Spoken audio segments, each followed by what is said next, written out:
orang yang sehari-hari mempergunakan media sosial, beliau bagikan dalam 5 kelompok. Nanti kita lihat kita dalam menggunakan media sosial sehari-hari masuk dalam golongan mana.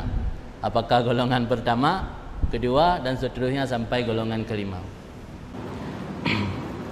Yang pertama, golongan pertama beliau sebut dengan as-saih. As-saih asal kalimat dari siyaha. Siyahah berjalan atau melancong, mengunjungi, berjalan, siyaha. Fasihu fil ardi, melancong, berjalan. As-saih, maksud as-saih yaitu golongan pengguna media sosial yang sifatnya mengunjungi halaman ataupun dunia maya. Mengunjungi dalam arti kata seperlunya. Dia namanya berkunjung hana sering. Dia lagi ni utajak. Om dia ajak aku buung kusiah aku ala kan hana sering. Main ajak bandar titik 3 titik 3. Jadi as-saih, golongan pertama as-saih, mengunjungi dunia maya ataupun media sosial sekedar seperlunya saja. Yang golongan pertama. Kemudian Syekh Said Usamah Al-Azhari membagikan kelompok kedua. Kelompok yang kedua beliau sebut dengan as-sabih. As-sabih dari sibahah. Sibahah berenang, menyelam, berenang.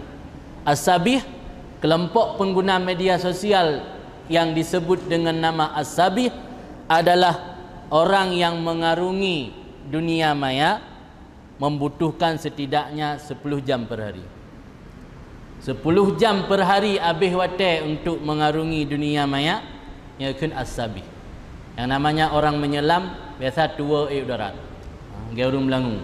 Mungkin yang pernah ajak Sabang, nak merasakan pengalaman menyelam, kiban watai menyelam. Kan tua nak tinggal ke darat. Jadi kelompok yang kedua yang beliau sebut dengan as-sabih. As-sabih adalah orang yang menghabiskan mengunjungi dunia maya ataupun media sosial paling tidak 10 jam sehari, sering menundukkan kepala bersama media sosial atau gadgetnya, tidak menghiraukan keadaan di sekitarnya. Yakun as-sabih. Yang letak orangnya di kedai-kedai kopi as-sabih.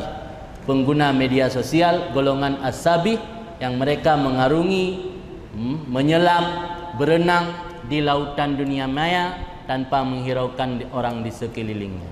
Yang lu. Patejak pakat benda musiga tok gede kahana pegah balik.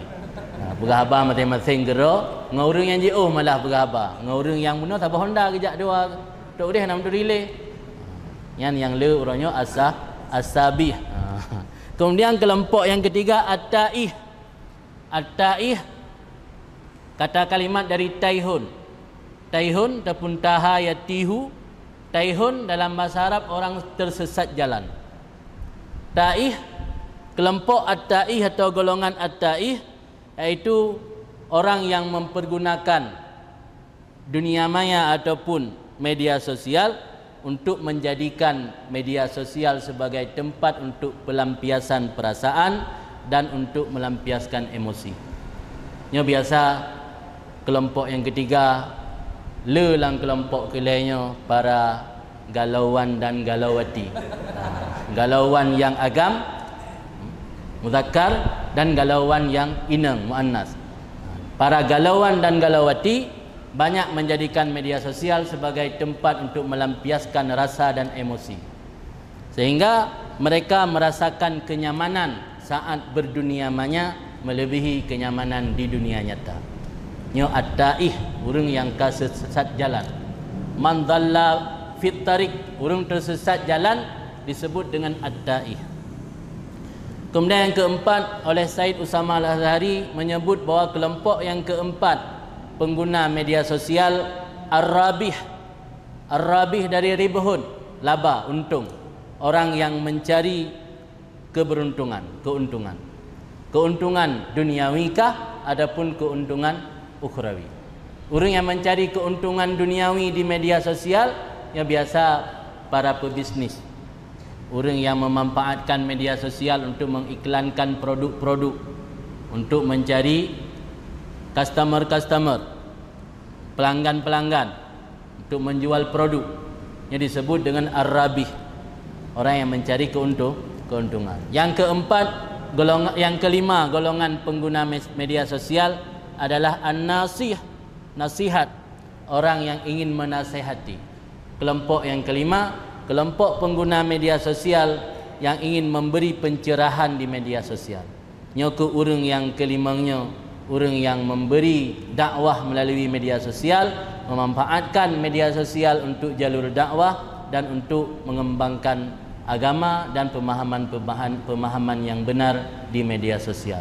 Karena media sosial adalah sarana berdakwah yang paling murah.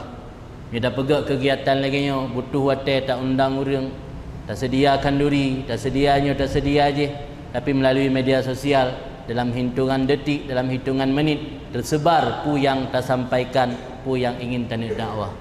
Maka golongan yang kelima an-nasih, yang kenyan golongan yang mungkin orang yang merasakan manfaat atau mengambil manfaat daripada mempergunakan media sosial. Mudah-mudahan kita yang memandum kita dalam golongan yang terakhir, itu golongan yang kelima.